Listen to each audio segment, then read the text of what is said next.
Well, good morning, and welcome to the first Wisdom of the Soul class of this brand new year, 2023.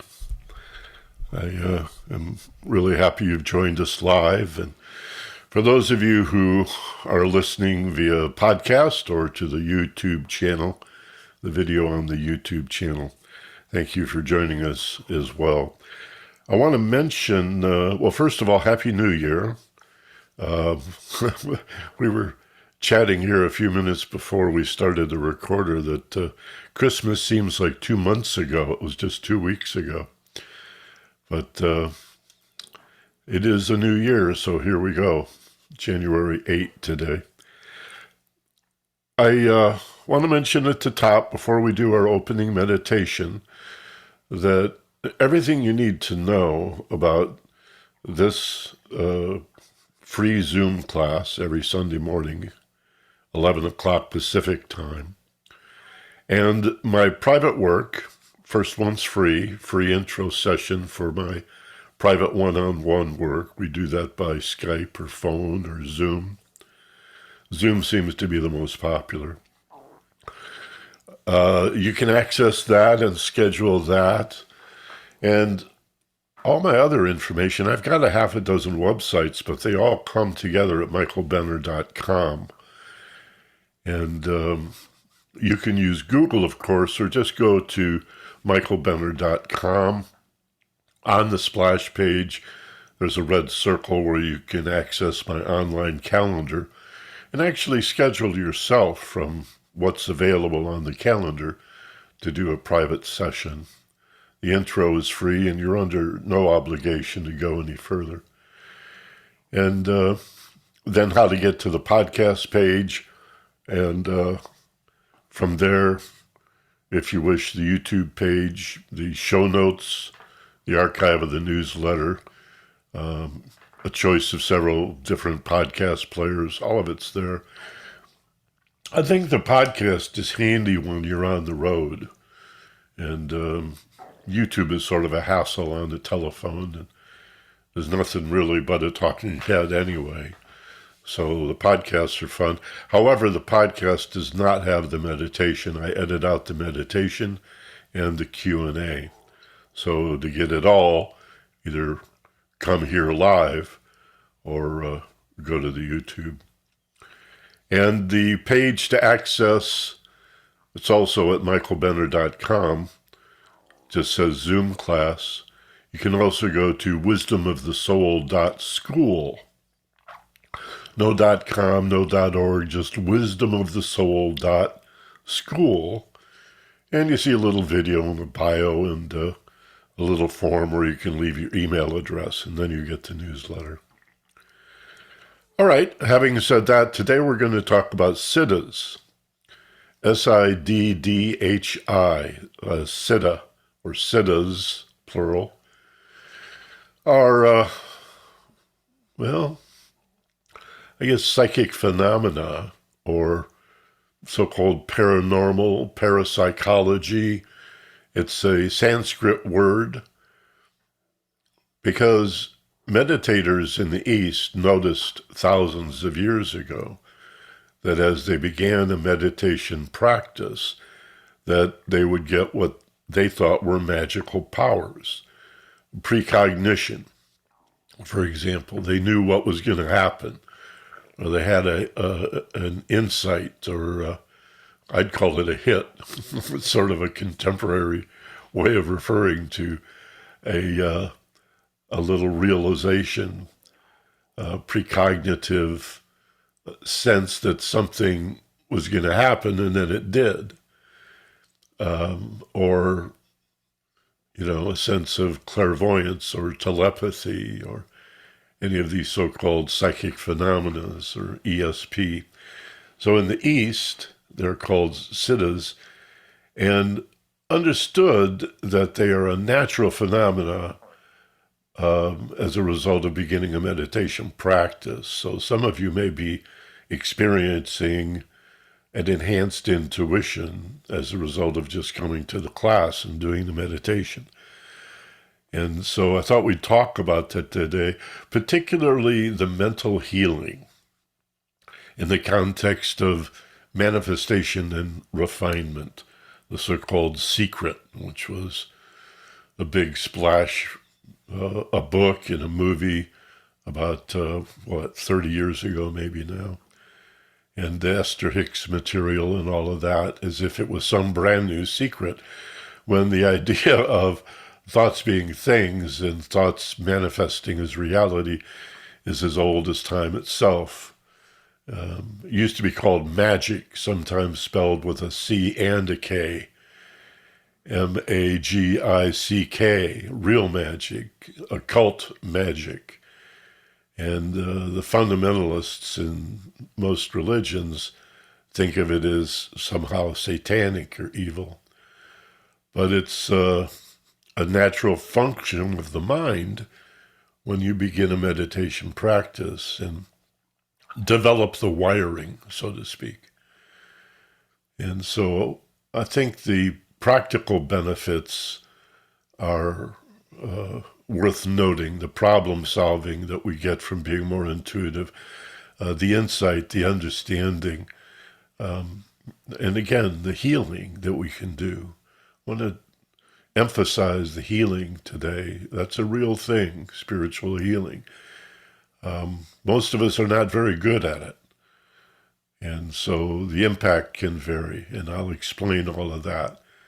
So it's not to suggest there's no such things as viruses and bacteria and mutagens and carcinogens and genetic proclivities and predispositions.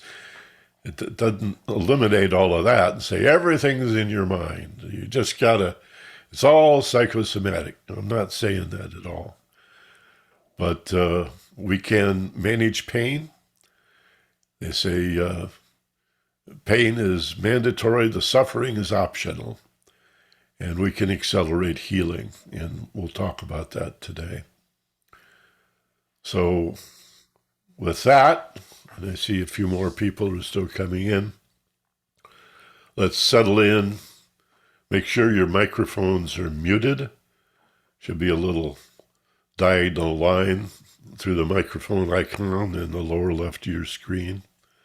I'm not sure on phones how that looks, but make sure you're muted. Close your eyes. Get nice and comfortable. Begin by taking a few slow, deep breaths. Create and sense a letting go feeling as you become more and more relaxed. Pulling in strength and power as you inhale, and as you exhale, feel that wonderful feeling of letting go. Reminding yourself you're safe, creating and sensing a relaxation feeling.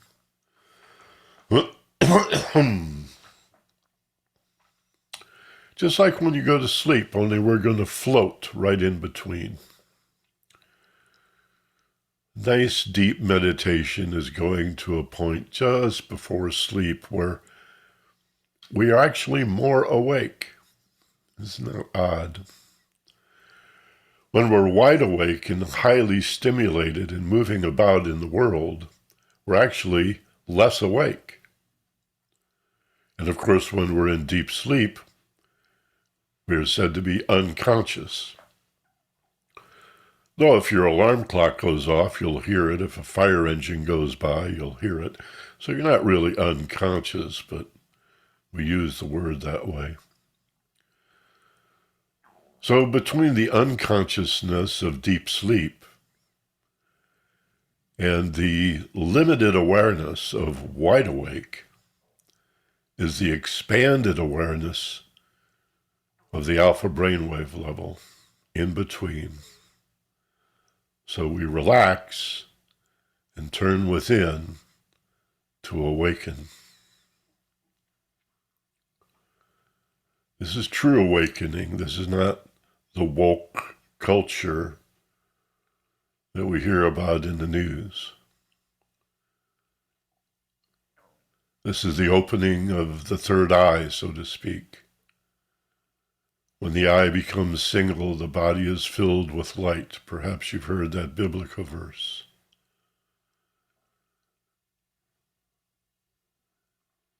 And if you haven't already, allow your breathing to return to normal after a few slow, deep breaths. But spend a moment mentally scanning your body from head to toe, slowly sweeping with your awareness, becoming aware of any sensation in the body, whether it's discomfort or pleasure, and feel a letting go. If you have a particular area of discomfort, pause at that point and take a single slow, deep breath. And as you exhale, send that breath to that area of concern, and feel the letting go, as if to dilate the capillaries in that area, the blood veins and vessels, the arteries, allowing for a greater blood flow and a healing of that area in the most natural way, to relax around our pain, to even welcome it in, if you can imagine such a thing.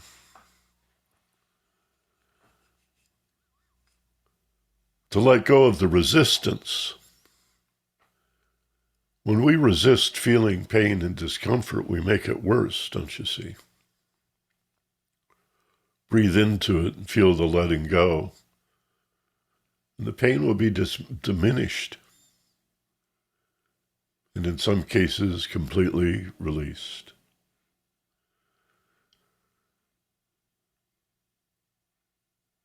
And acknowledging that silently and internally, move on and continue slowly sweeping the full length of your body, feeling a kind of a melting, softening, or letting go feeling, as if you could imagine being a stick of butter on a warm day, just slowly softening.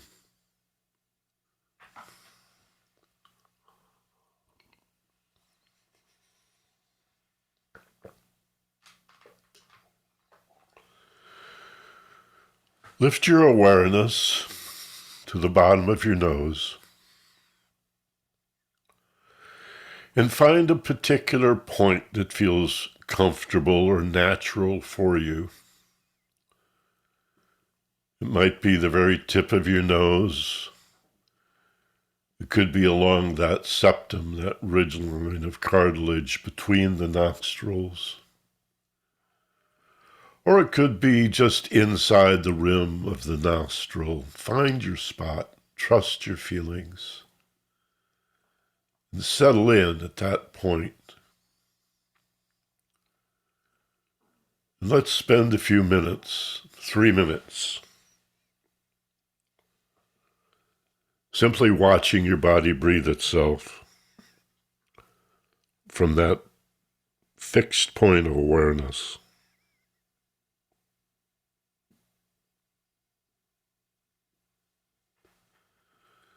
This is an in-breath, you say to yourself.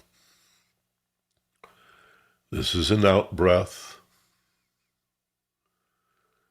And again, you don't follow the breath in and out with your awareness. You remain still and fixed.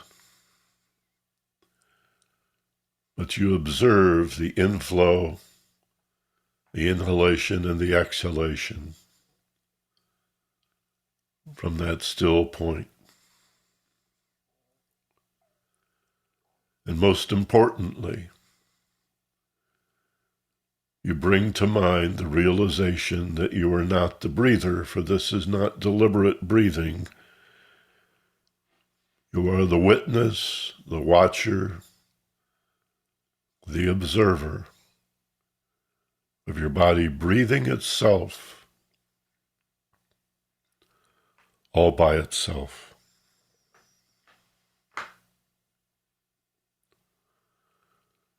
Do this for 3 minutes until you hear my voice again.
No doubt you've noticed the tendency of the mind to drift. That's what the mind does. So be patient and understanding. The goal is not to prevent that from happening. In this type of meditation, the goal is to radically reduce the amount of time that it takes for you to become aware that your mind has drifted. Acknowledge it without admonishing yourself, and gently bring your awareness back to a non-attached sense of watching your body breathe itself all by itself.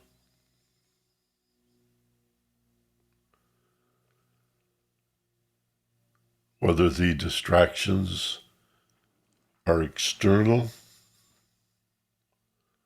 like a sound, a barking dog, or traffic noise,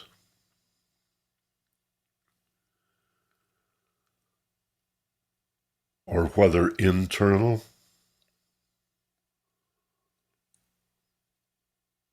you feel something in your body,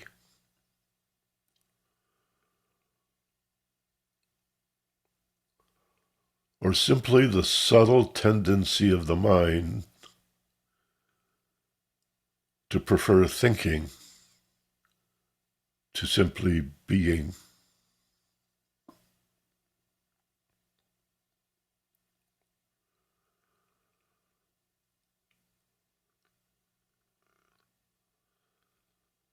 Watch an animal, if you have a dog or a cat.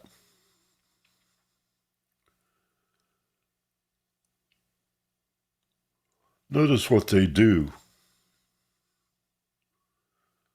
when they're not engaged with you, when they're not seeking your attention.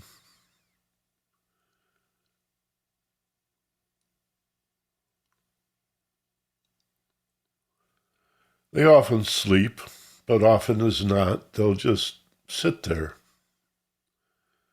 staring off into space.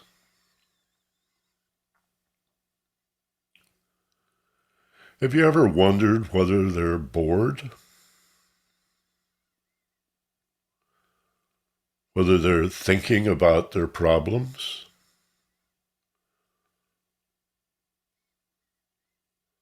Or wondering when they'll be fed?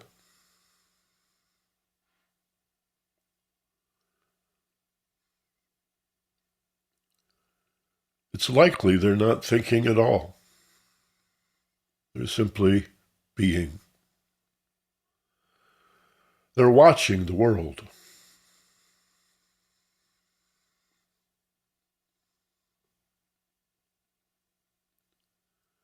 They find it interesting.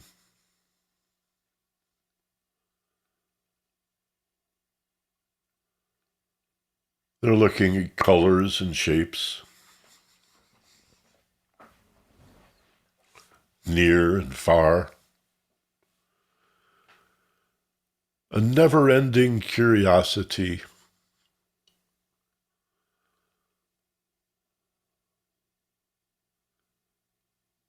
For animals witness the unfolding of life in each moment. Subtle changes, if only in light and shadow. But maybe they look out the window and they see a bird fly by, or a lizard in the distance scurrying down a walkway.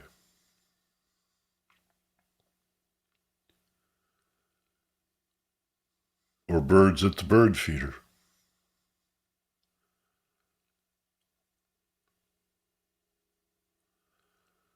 Each species of animal, of course, would have its own interests.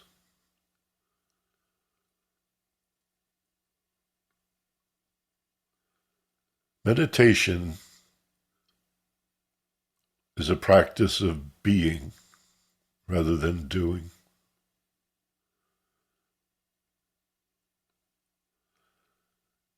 And initially, the mind is uncomfortable, only because this is an unfamiliar experience. That's the only reason.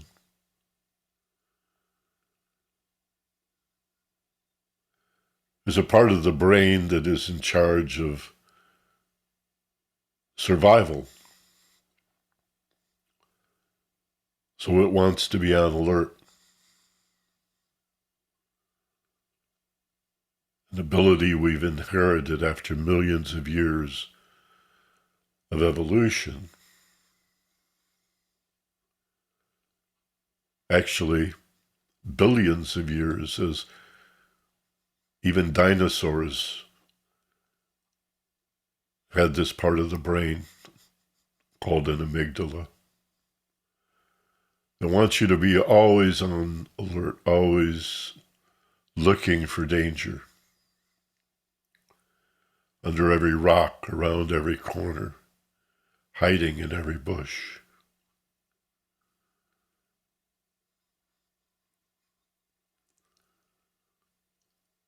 We don't need to be that alert to danger. Human beings are safer than we've ever been. Consider that for a moment.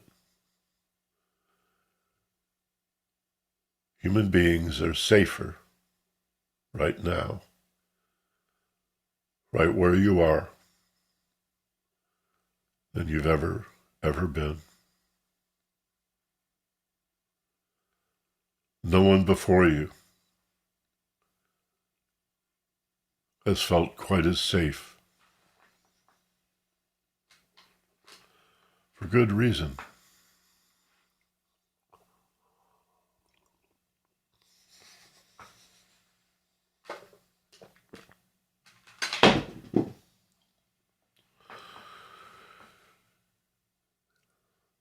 And yet there are those about us, advertisers, who wish us to feel unsafe, to sell us a product, to make things okay, or a service. Politicians want us to feel unsafe, as if the other guy is out to get you, and he or she is here to save the day.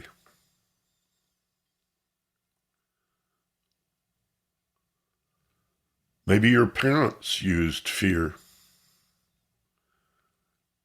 as a way of motivating you.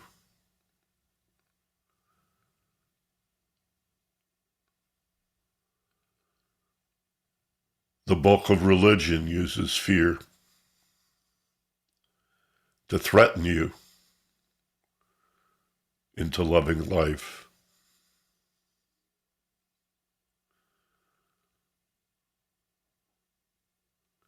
Even some sports coaches use fear, threat, and intimidation.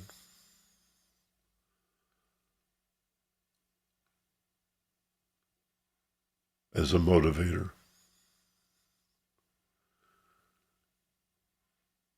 And in our daily life and affairs, in a marriage, at work, hanging with your friends, which of them, though often subtly, from peer pressure to bullying, to just identifying you as odd or different or wrong, how many of them are using fear as well?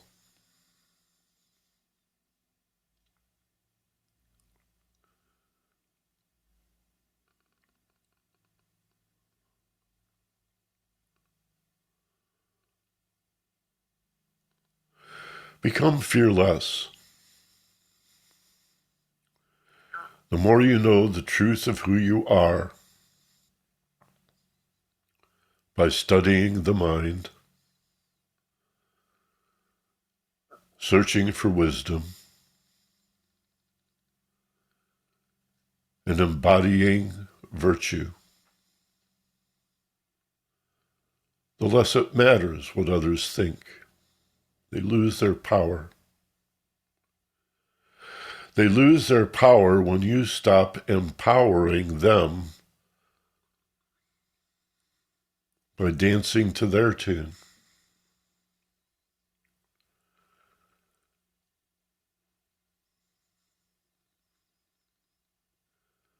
Rather than living your life, empowering yourself, that you may be of greater service to others.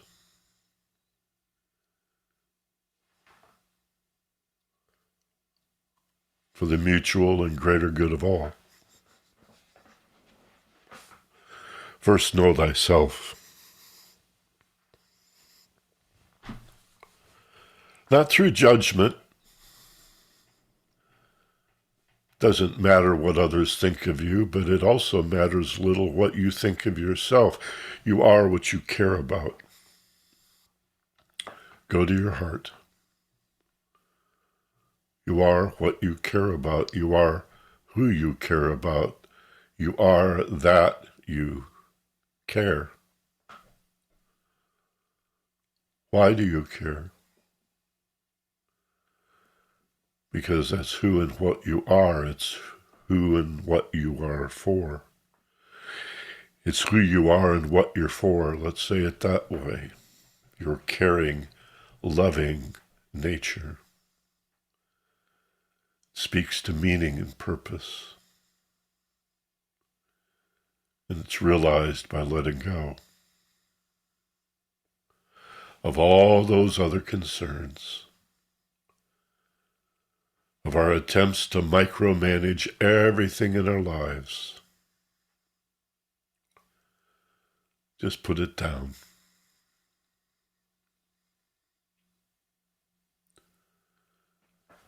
At least for 15 or 20 minutes. And make that a practice.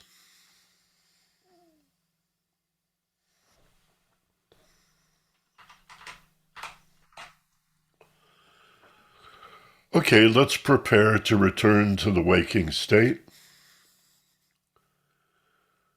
Number 1, simply form the intention to rise from your meditation. Number 2, feel a gentle floating upward, very much like slowly waking in the morning. And 3, eyes open, wide awake, back in the room, eyes open. Take a big breath. Maybe stretch or shake a little bit, like waking up.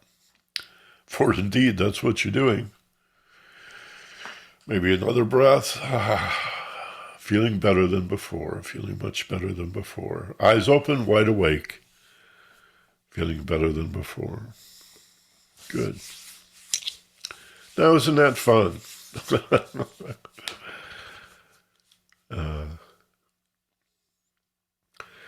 It takes practice, though. Again, the mind does not want to do that. The mind wants to be busy, busy, busy. A lot of it's survival. All of the fear and anxiety and stress comes from this idea that somebody's out to get you. And it's just not true. Even the idea that, oh my, what'll they think? They're not thinking about you. They're thinking about themselves. And no, they don't remember if you wore that same shirt last week.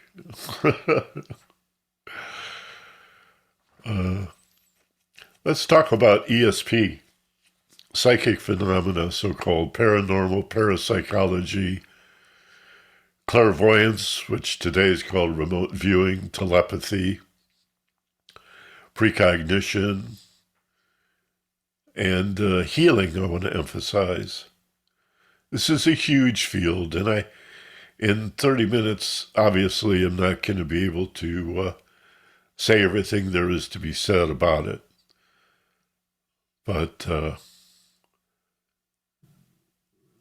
the place to begin to talk about all of this is the most important point of all, which is the plasticity of the world. Much is being written of late about the plasticity of the brain. And this is the result of research over many years, decades even, around the ability of the human brain and animal brains too, but to a lesser degree, to adapt itself, to rewire itself. If an ability is lost, for example, maybe a part of the brain is damaged, maybe it's a motor skill, for example, in the area of the brain that's in charge of coordinating physical movement is damaged. With training and with practice, the brain will rewire itself, and you can learn to unconsciously, in a sense, it becomes unconscious. That's what practice is, right? Making the conscious unconscious. Another part of the brain will pick up the responsibility, and you can learn to move again, learn to walk again, learn to speak again, improve your memory and such. Well, the whole world is plastic in this way. The idea that thoughts create reality, or I think even better said, which we presented almost a year ago at the beginning of this class, energy follows thought. Now, consciousness or awareness is energy.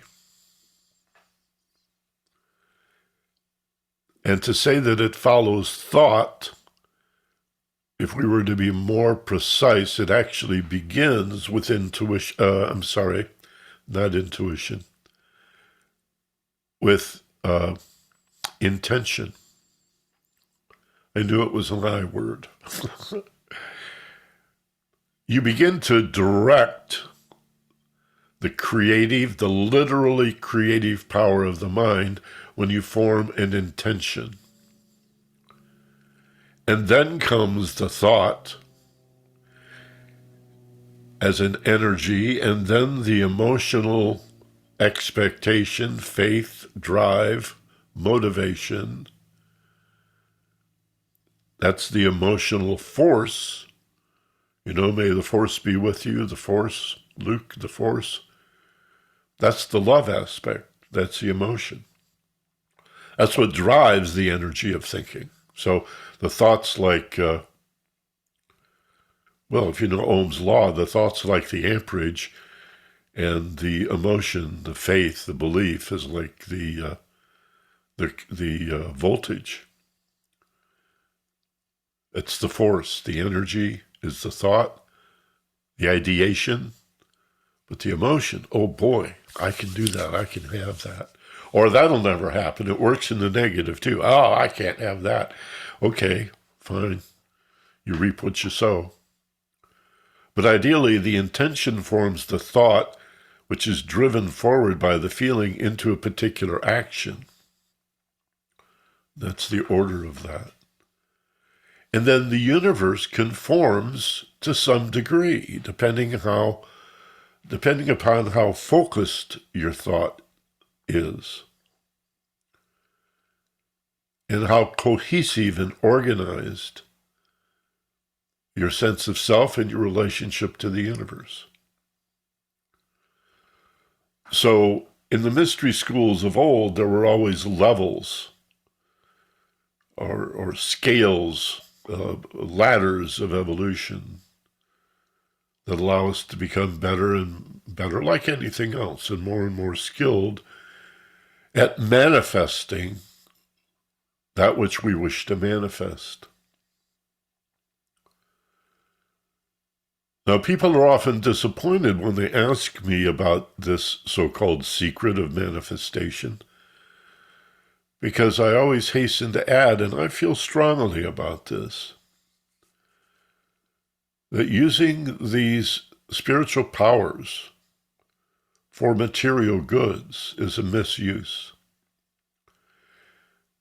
And I don't think it's black magic unless you're cursing or wishing ill or attempting to use your mind power to hurt or disable or block somebody's welfare or pray that they have an injury or they suffer in some way. That would be black magic.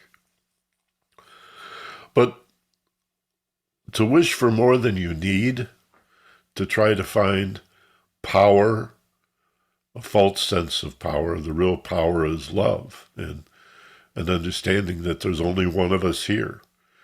And loving your enemy is recognizing your enemy is you, and you are them.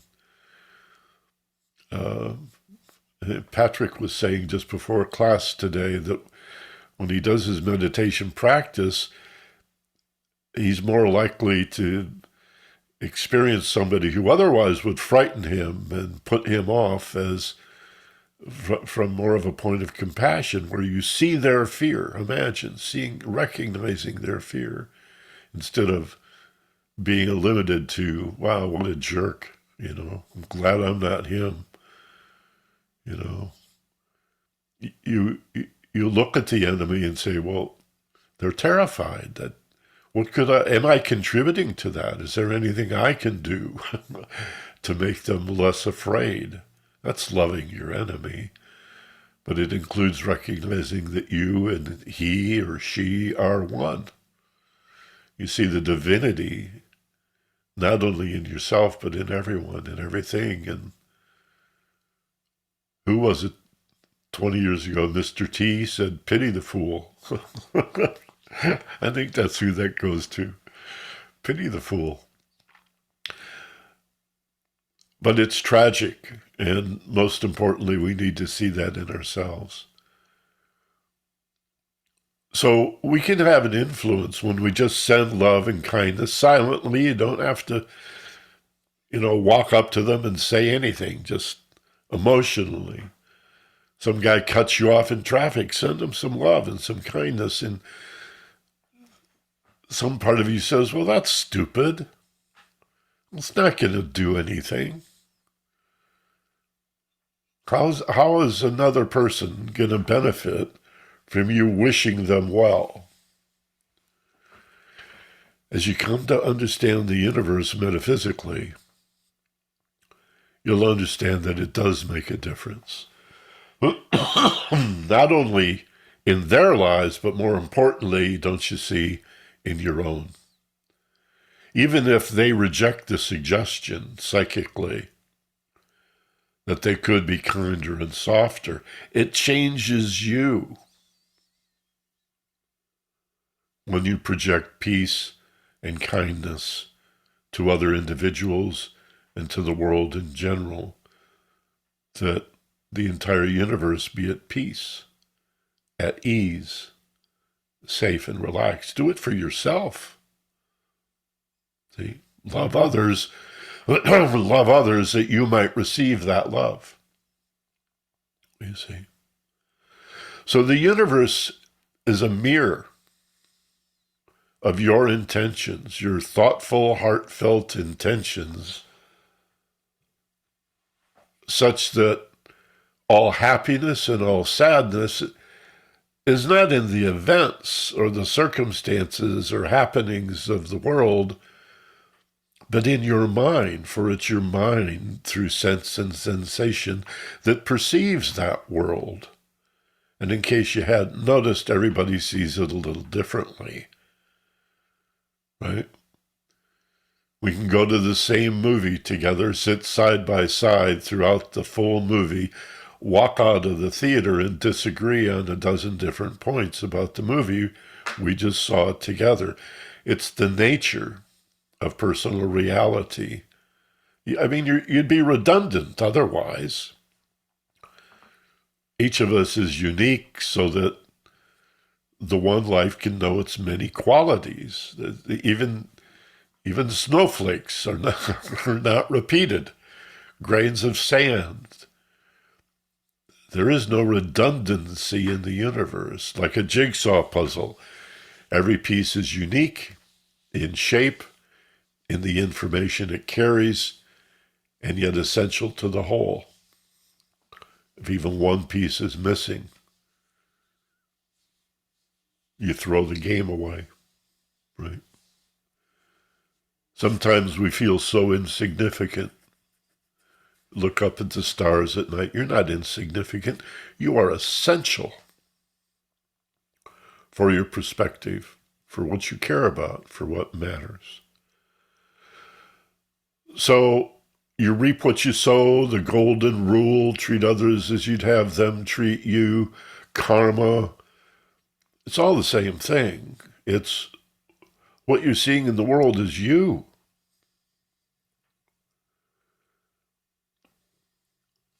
So It's a little complicated to say man's mind is a mirror of a universe that mirrors man's mind.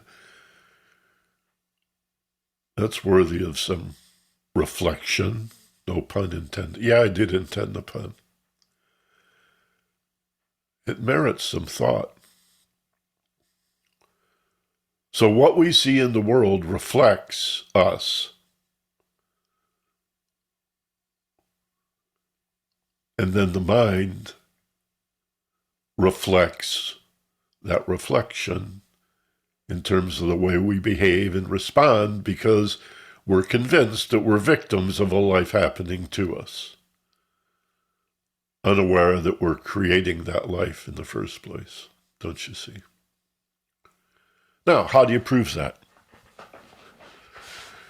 Well, you can do this manifestation and beyond just give us this day our daily bread, which is not just bread or food, but that's a reference to everything that we need to survive. Give us everything we need. The relationships, the career opportunities, the situations, that's daily bread, everything. Give us, our bread is give us everything that we need to survive. And beyond that, if you want to use the law of attraction, so-called, for expensive sports cars and big mansions and fancy clothes and jewelry, that's, as I was saying earlier, I think that's gray magic. White magic is to use it to heal yourself and others. And that could be a physical healing, it could be an emotional healing, it could be circumstance and happenstance that they enjoy good fortune, peace, and abundance in their lives. But is there any reason for it to be more than they need? Store your riches in heaven and not on earth, where moth and rust do not corrupt and thieves do not break through in the night. What's the point of gaining the world and losing your soul? So the primary use, I would suggest, of this psychic power of suggestion, this ESP, psychic phenomena, all of this work, which you will begin to notice as you continue to meditate, you're going to get more intuitive, is to heal yourself and others.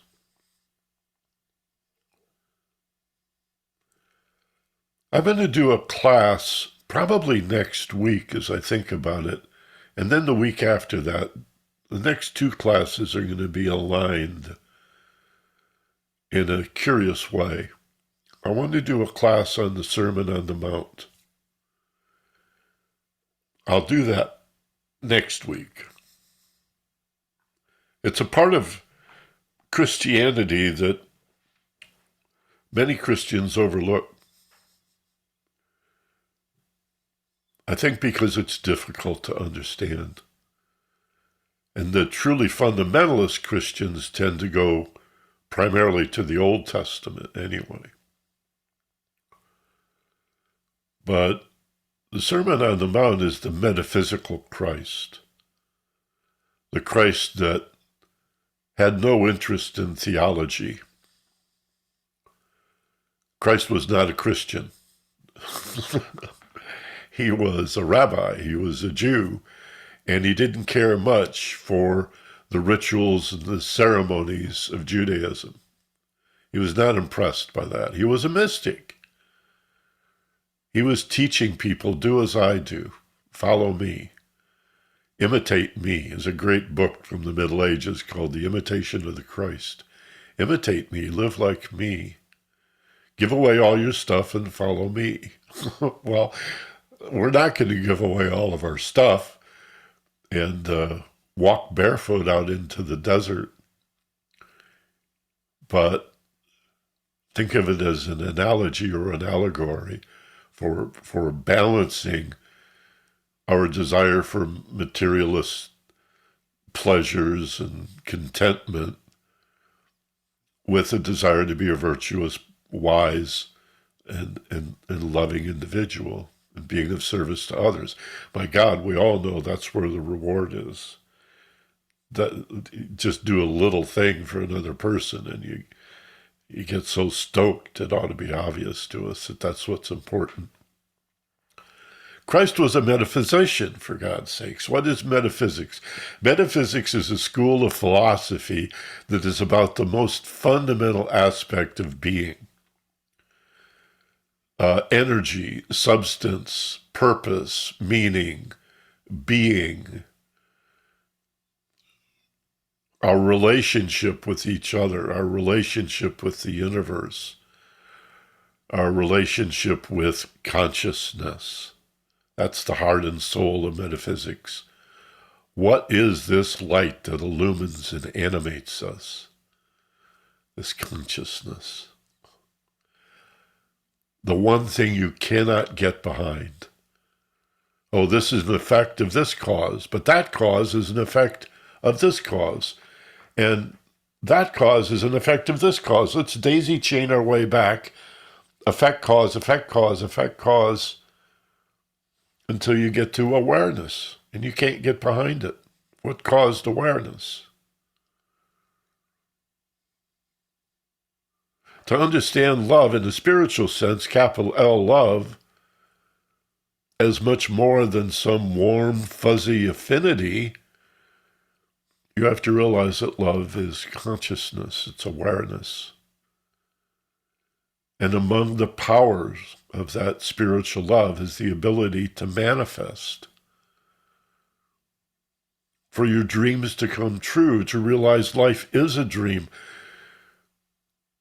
I haven't talked about this because it's been a while, but actually it wasn't that long ago. I think it was early in December. I had one of these sleep paralysis episodes where I was waking up in the morning and I was aware, almost like a lucid dream, of my desire to throw back the covers and get out of bed. But obviously I wasn't fully awake because I could not move.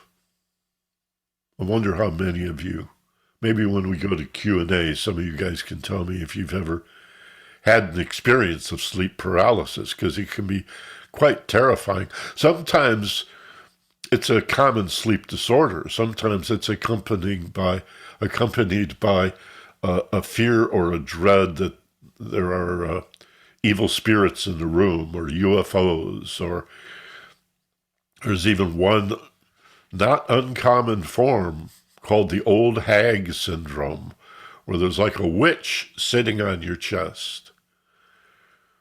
You can read the literature and Google this stuff around sleep disorders. It's quite fascinating. Night terrors, and in this case, simply sleep paralysis. And I freaked out. I thought, well, I've just got to try harder. You know, you're just not trying hard enough. And I could not move.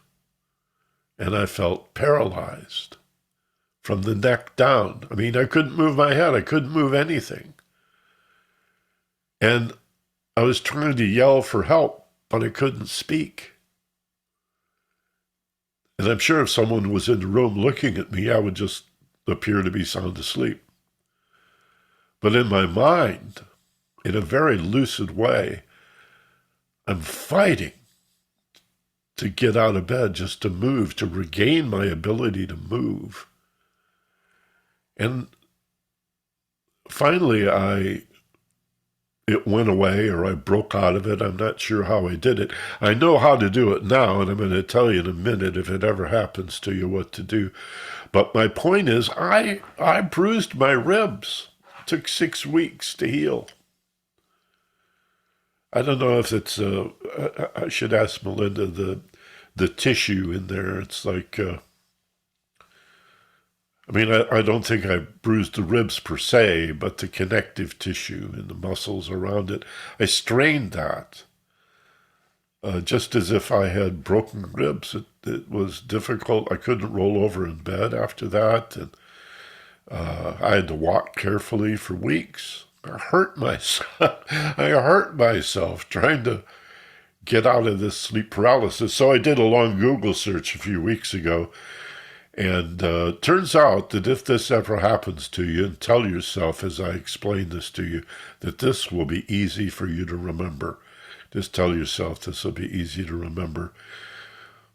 If it ever happens to you, when it happens to you, make a face like you're smelling something horrible, like you're smelling a skunk.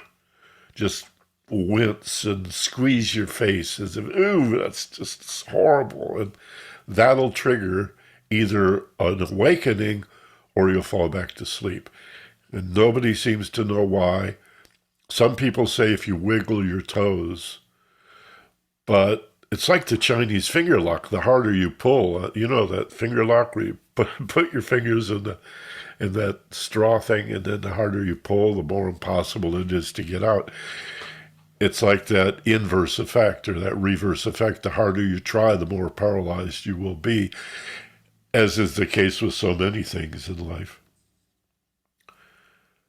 And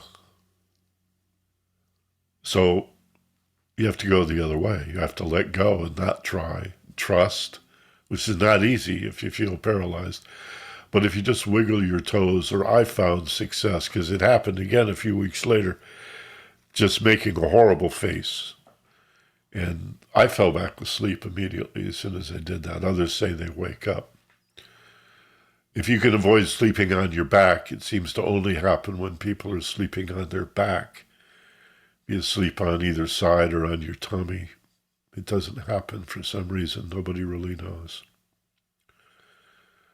A little insight into my life.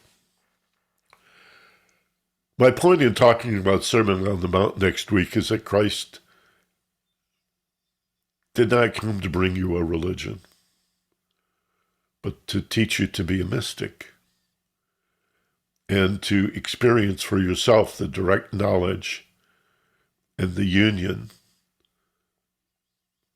of your experience with the source of all, the love. You surf that wave of love to a sense of union via harmony. First harmony, then union. Diversity and separation leads to harmony, leads to union, right? Just like the pendulum. The still fixed point at the top. 2 weeks from today, I'm going to follow that with the Noble Eightfold Path of Buddhism. And it's curious, there are 8 admonitions in the Sermon on the Mount and 8 steps in the Noble Eightfold Path, which is the 4th noble truth. There are 4 noble truths in Buddhism. We'll touch on those. There is suffering. The suffering is the result of your desire nature, your need for things to be other than they are. The 3rd noble truth is there is a way out. And the 4th noble truth is the way out, the Noble Eightfold Path. It's quite different than the Sermon on the Mount, but it overlaps in some amazing ways. And when I said in our last class at Christmas that, to my mind, Christ was a Buddhist, and for that matter, Buddha was a Christian, though Buddha lived 500 years earlier. These two overlap. You can Google Christian Buddhist society, and you'll find it exists, and then there's a Buddhist Christian society that exists also. I guess the two can't get along, but there's not that much difference. And then there's Taoism and Sikhism and Jainism and Neoplatonism and the Sufi tradition of Islam and the Rosicrucians and the Kabbalah and the Zohar. Every religious tradition has a mystical tradition hidden within it that really rejects ceremony and ritual. And that's why these psychic powers are not taught by religion, because they'd be teaching you then to be an independent, a pilgrim, a searcher. And I guess down through the ages, the church provided a valuable service, a kind of a grade school introduction to spiritual principles. But as we have evolved, as we have learned to read and write, as we've been educated in university and quite sophisticated by and large, we're better able to do this for ourselves and avoid the rigid dogma and ritual and ceremony that we find so confining and which does not answer our questions. I think that's the problem that many of us have with religion as we've been exposed to it. Not to mention the idolatry of the graven image of God as a man on the cloud. There's I forget which Greco-Roman philosopher goes back a couple of thousand years. One of those Greeks or Romans said, it's in my book, one of Fearless Intelligence, one of them said, if horses had gods, surely they would look like horses. So we're in the image of that which is divine. That doesn't mean you get to turn around and make God in your image. It's blasphemous. And creates a separation, don't you see? The Creator now is out there, way far away, accessible only by a prayer of petition. God, do this for me. God, if you can see your way clear, would you fix this for me? Rather than creating an alignment or a path of least resistance, to stand open and receptive to that guidance and that insight. Creator does not live outside its creation. Is not an author in his book or her book. Even if it's fiction, they put themselves in the book. What else have they got to draw upon? Is not a painter in every painting that he or she paints. A sculptor in every sculpture that they make, of course. How could the Creator not be in its creation? And in you, and in everyone, and in the tree, and the rock, and the river, and the sky, and every corpuscle, and every cell in your being, and every atom, and every nucleus, everything in the one in everything. Something religion just can't seem, organized religion can't seem, or maybe better said, is not willing to discuss. So Christ is a metaphysician. If you look at the miracles that he performed, they're psychic. And if you have an issue because of your upbringing about doing healing as if it's some sort of a cult thing, witchy or satanic, then say in the name of Christ. Christ is a title. It's a level of consciousness. It's not the last name of Jesus. When you bless somebody, you're blessing Christ consciousness. So-called grace be available to them, that level of awareness. So sometimes you'll hear people, religious or spiritually oriented people, say Christ Jesus instead of Jesus Christ or Jesus the Christ. So we all seek to be Christed. That's also the Buddha nature. And it's within. Christ said, these things I do, you can do and more. So let's get her done, right? How do you heal? You close your eyes, you relax, You visualize the individual in your mind's eye. All you really need is a name and a location.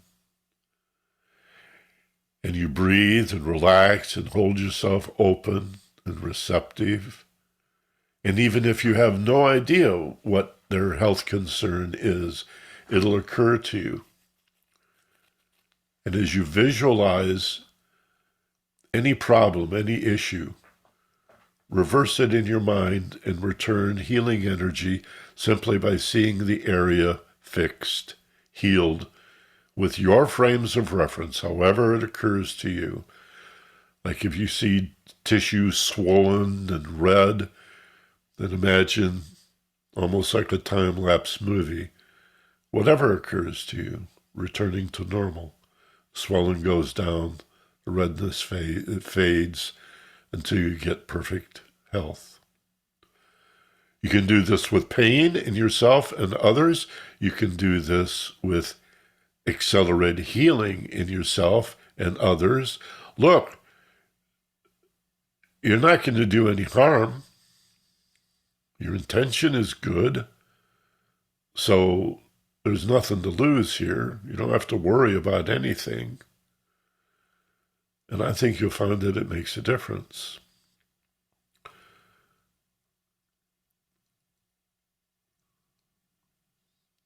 There is such a thing as taking on symptoms, but that's rarely a problem.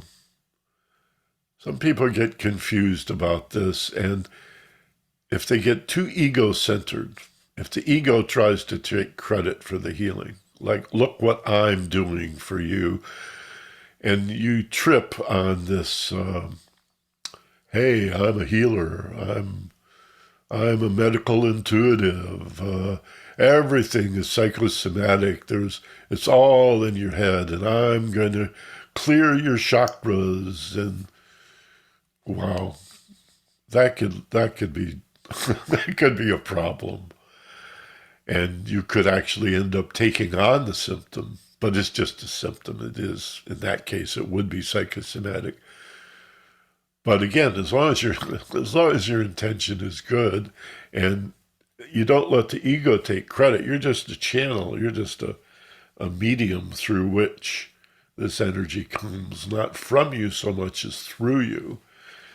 In fact, your entire life comes through you, not from you, and at you only as a response to that downward and outward, that L-shaped alignment of spirit moving into form, downward and outward, out into form.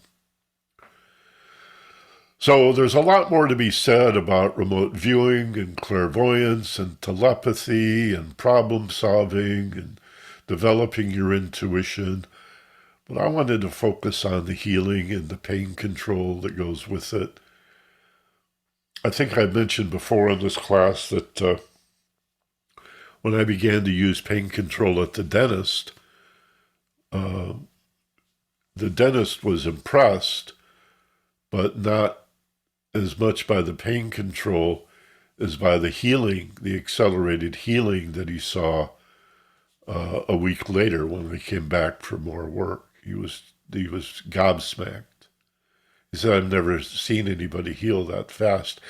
And this is like 40 years ago, and I put that together. I said, well, that makes perfect sense because the technique that I would use to mitigate the pain so I could have dental work without Novocaine or anesthesia is exactly the same technique that I would use if I wanted to accelerate the healing, the natural and normal healing. See, it's not supernatural. It's just an acceleration or amplification of the natural process that goes on anyway. That's the miracle that you heal at all. I mean, come on. What a far out thing that you could break a bone and it mends, or, cut yourself and it heals. That scar tissue comes over. It's just, and some things don't heal, but most things do. And So it is with mental healing or spiritual healing or laying on of hands or Reiki, or explore this stuff, but keep your mind and your heart open. It's real. And there's plenty of hard, empirical, statistical research to prove that it's real. And the MRI is watching people's brains while they do it. So with that, let me turn it over to the Q&A. And I'd love to know about the sleep thing, too. If any of you have ever had sleep paralysis or other sleep disorders, or your experiences with healing or pain control, or your experiences with psychic phenomena, telepathy. Hey, I was just thinking about you. We haven't talked in years, and suddenly the phone rings. Come on, what's that about? Just put a little note in the chat box to that effect so Melinda can bring you on in an orderly fashion. So with that, Mindy, let me go to you and see where we stand. So either raise your hand or just type in a question in the chat and you will get up next. I guess the theory is that the mystic, the universal being, we connect with it and then we read the breadth of it, sort of the bandwidth of it, and learn things or see things and they come back to us. I'm still a little foggy about the tie-in with your message yesterday with ESP and clairvoyance and mysticism. Well, first of all, we are that. We are not separate from what people call God, which is a universal field of metaphysical energy. It is consciousness. It's in the beginning, there was awareness. There has always been, actually, there is no beginning. There has always been and always will be a universe that is aware of itself. Whether there was a physical manifestation of that universe or not is debatable.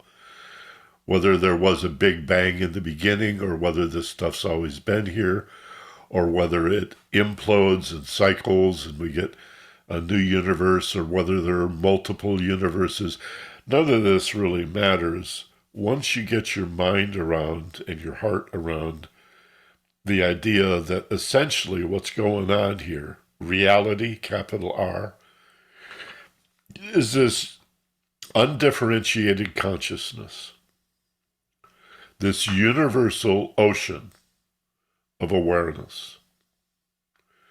And to know its many qualities, it manifests itself as a physical universe of hydrogen and helium, which comes together because of the principle of gravity and forms these stars, which go through a life cycle and they explode, and out of that comes elements beyond hydrogen and helium, the full periodic table. And they come together as planets. And life comes out of that. But the hydrogen, the helium, the elements of the periodic table produced inside the stars, the life that appears and evolves on these planets, it's all a manifestation of consciousness. Everything is conscious. So the one is in everything just as everything is in the one, and the one is that consciousness. Now, human beings are said to be made in the image, unlike the lower animals, plants, and elements. Human beings have the ability to reflect on their thoughts.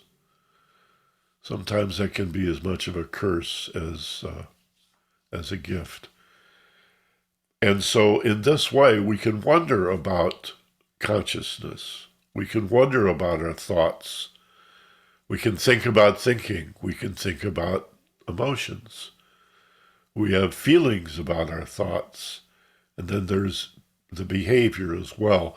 And we get an ego, an egoic nature, a false mask. A persona means mask, a personality, a sense of individuality as a separated being. And so we project our source as being separate and remote when in fact it's in us as we are in it. That consciousness can be directed by intention, by thought, driven forward by feeling, and manifests in the world. Everything in your reality and mine, Melinda, and everybody else's is a matter of our perception, of sense and sensation. The fragrance of a rose is in your mind, and your perception of those chemicals on an atomic level. The scent of the rose is not in the world, it's in your mind. I want to give Jack enough time to answer his question, get his question in, because it segs well into what you're talking about. Well, I guess that's pretty much, I think that's about as far as I need to go to answer your question. That's an enormous overview, though. I mean, that's an all-encompassing attempt to answer your question in the big picture. So, yeah, thank you for that. Does that help? Does that? It does. It does. It's abstract, but that's the way it is. I mean, everyone comes to it of their own accord. So. It's not obvious, that's for sure. Yeah, and it's personal. It's highly individual. Well, and we need to go over it again and again. I mentioned the mystery schools earlier. In the mystery school, you enter, if you're accepted, you enter as a hierophant, which is an expert. And after many, many years of study, you graduate as a neophyte, as a beginner. Backwards. It's called living your life backwards, exactly. Okay. It's Benjamin Button. And so the more you know, the more you realize there is to know. That's fascinating. Okay, we're going to go to Jack. I was just wondering what was the technique you used at the dentist for pain and more rapid healing? Well, several. The technique in hypnosis is called glove anesthesia. And in the old schools, what they taught was to ceremoniously sort of visualize yourself pulling on a magic glove and holding it near your jaw and feeling that gloved hand pull off the heat, or you could imagine it radiating cold, but that sort of defies physics, until the area feels cold. Well, when I heard that, I thought, well, why not imagine it packed in ice? So knowing where the dentist was going to work on a given day, I would imagine that I'd ask the dentist for 3 minutes to prepare, and I would imagine that area packed in ice, and I would feel the burn that we all know of holding an ice cube for a long time or a handful of ice. It gets cold and cold until it feels like it burns. And I would just imagine that. And then I got to the point where I thought, well, why not throw some toggle switches from the on position to the off position? So I imagined each tooth had a little toggle switch under it, and I would just flip them into the off position as if I were, opening the circuit, and so the nerve could not pass. Again, it's all in your imagination, and it's a little tricky because you're just pretending, but the unconscious does not know the difference between something you imagine and something that's real, because in fact there is no difference. And so, again, you have to practice, but even if you sense a little struggle with, well, I'm imagining, but I know I'm imagining, and I'm just pretending, but I know I'm pretending, so does the fact that I know I'm faking it prevent it from really working? And initially, as a beginner, you have these little internal struggles, but if you do it anyway, the power of the imagination will overwhelm that doubting Thomas. And it's quite remarkable. And then that same technique will accelerate the healing. It's just, here's another thing, Jack, that I found works very well.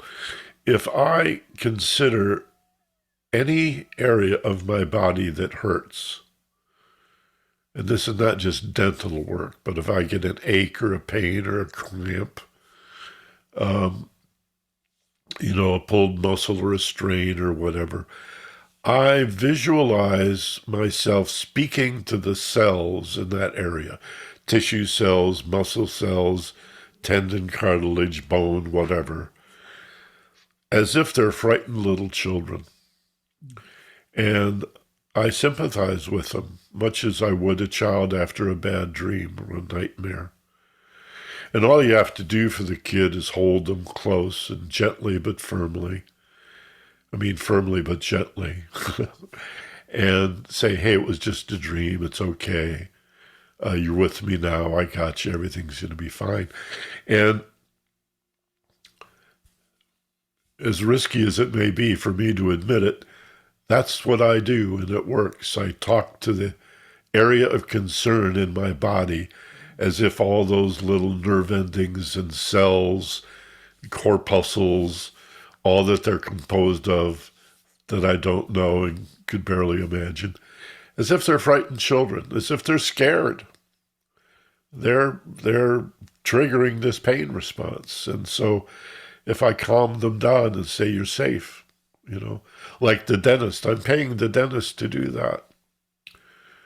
When I was waiting for my heart bypass in Hawaii 12 years ago, I knew I was going to be off. My heart would be off for 4 or 5 hours. They'd be running cold water through my body so it didn't, just like you put meat in the refrigerator. And so there's a lot of understandable anxiety that goes with that. Well, I didn't think of it as just me that needed to calm down. I addressed my heart and I said in meditation, we're going to have some surgery in this area. I'm paying these guys a lot of money. Well, my insurance company is paying these guys a lot of money to do this. These guys have devoted their entire lives to being skilled at saving lives in this way, so I don't want you to freak out. And it helps. And I look back on that, and it's a wonder that I wasn't more freaked out. And I just did breath work, and I did meditation work, and I prepared my body instead of going in there all rigid and freaked out and oh my God, and knuckling under to the fear. You breathe, you relax, you let it go, you visualize, and use your own frames of reference, whatever occurs to you, right? So some people, well, I just send my breath to that area. Other people, white light. No, it's got to be golden sparkles. No, it's got to be violet light. Feel the warmth, whatever, right? Does that help? Yes, thank you. You're welcome. Larry has something to add. Michael, listening to you talk there, I'm just wondering if you've used those techniques on either supporting your mitochondria or your microbiome. Yeah, the gut health, you mean? Yeah, well, yeah, they're both part of the gut health, yeah. Yeah. Yes, I have, and I'm very conscious of that. I do probiotics and prebiotics and a super mega dose of B complex vitamins. The prebiotic and probiotics really like B complex vitamin. And anytime I have to have an antibiotic, which is rare, I'm aware of that forest, the flora and fauna of the gut, is so important. You know, there are neurons in the belly, and some researchers call it the second brain. Some researchers call the belly, the gut, the first brain, because we evolved out of being basically an intestine, wriggling along the forest floor as worms and larvae and snakes and such. That's an intestine, right? So we evolved out of that. So maybe you could think of the gut as the first brain, but it's often called the second brain. But it does have neurons. And there are brain cells in your belly, and they communicate to the brain and the skull via the vagus nerve. And Melinda could probably tell us more about the vagus nerve. I'm way out of my field. But just to say that, yeah, digestion, the food that you eat, your attitude about food, respecting the whole digestive process, and the life forms, the good bacteria, so to speak, that live in there, so important. And we want to live in harmony with those billions of life forms without which we could not be. We so often think of these microorganisms as harmful, as disease, as germs and bacteria and viruses. That's viruses are another story altogether. Parasites also. We have parasites in us. It's real important to pay attention to the gut. But I have at my age, Larry, I have so many issues going on that rather than, unless I have a specific issue I'm addressing, I just do a sort of general body scan on a daily basis, at least once, maybe twice a day, as part of my meditation, and sitting quietly and just being content with myself, giving myself some of that meditation or introspection time. Just a general body scan from the crown, the top of my head, sweeping slowly all the way down to my feet. And think of a ball of loving light, a warmth that just heals and radiates and appreciates and is grateful for the fact that I'm still waking up in the morning and I'm still vertical and I'm still able to do a class like this, and which gives me great pleasure, and hopefully others benefit as well. And so just appreciating the fact that I'm a survivor. And I called a childhood friend last week, my oldest friend in the world, who I've known since I was 18 months old. And we've been in touch a little bit over the years, calling each other when our parents die and checking in. And it was so good to talk to her. We had such fun and marveled at the fact that here we are in our mid-70s, and boy, didn't that go by fast. Like, what happened to that life? So healing, gratitude is a big part of that. I'll just say it that way. Yeah, thanks for that. Microbiome, very important. The gut health, very important. Anybody else, Mindy? I don't think so. I did notice, Ignacio, if you don't mind me adding, he seemed very enthusiastic with your explanation of the glove anesthesia technique. I don't know if he had a comment on that. Not. You want to come on, Ignacio? No, he doesn't seem like it. I didn't mean to put him on the spot, but it's nice to see people understanding, because that was new to me. It's fascinating. What part was new to you? What's it called? The glove anesthesia theory? Well, yeah, that's probably going back in the old hypnosis days in the 40s and 50s. That that was sort of the term that was used, as well as the technique that was used for hypnoanesthesia, glove anesthesia. But the evolution of our understanding of hypnosis is quite fascinating.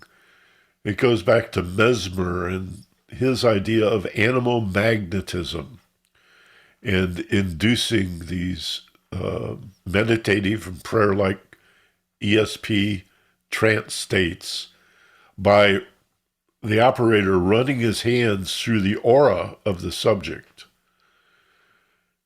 Well, as this became more and more popular, and there were these salons in the 19th century where people were healed and benefited from animal magnetism or mesmerism, then more and more scientific study led to the idea that induction was a matter of fascination. And this is where we get the idea of the pocket watch, or the spiral spinning, or stare on a spot on the wall, or look deep into my eyes, and you're getting very sleepy and very sleepy. Well, they had it backwards. Deep relaxation creates a state of fascination or focus. And so finally, enough hypnotists became familiar with yoga and the various forms of meditation to say, wait a minute, this is a relaxation skill.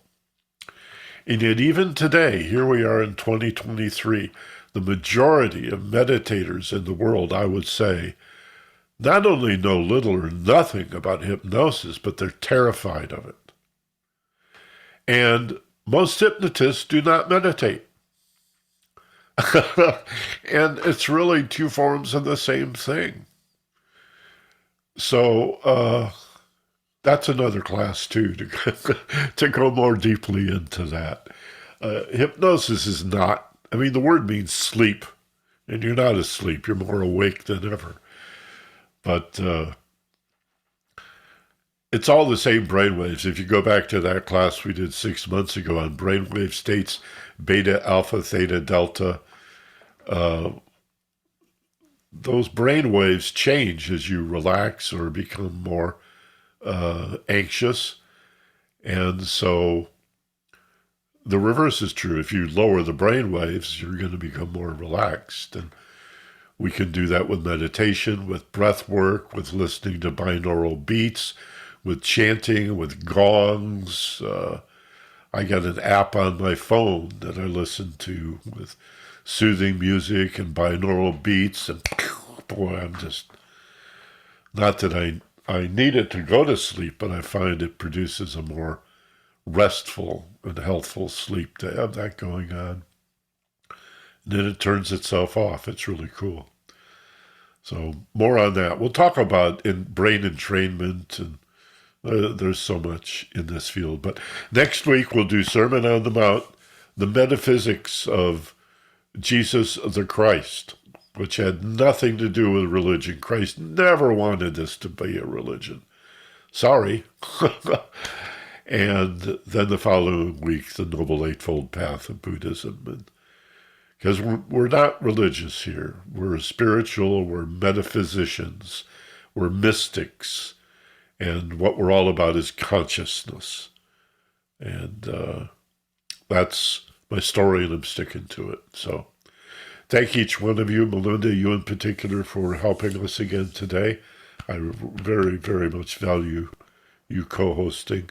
And to each one of you who's joined us today, michaelbenner.com for more information. The private class, the private one-on-one, if you want to check that out, that's free. The podcast version of this is available. You'll also find the link to YouTube. Or just Google Ageless Wisdom Mystery School anytime for more information.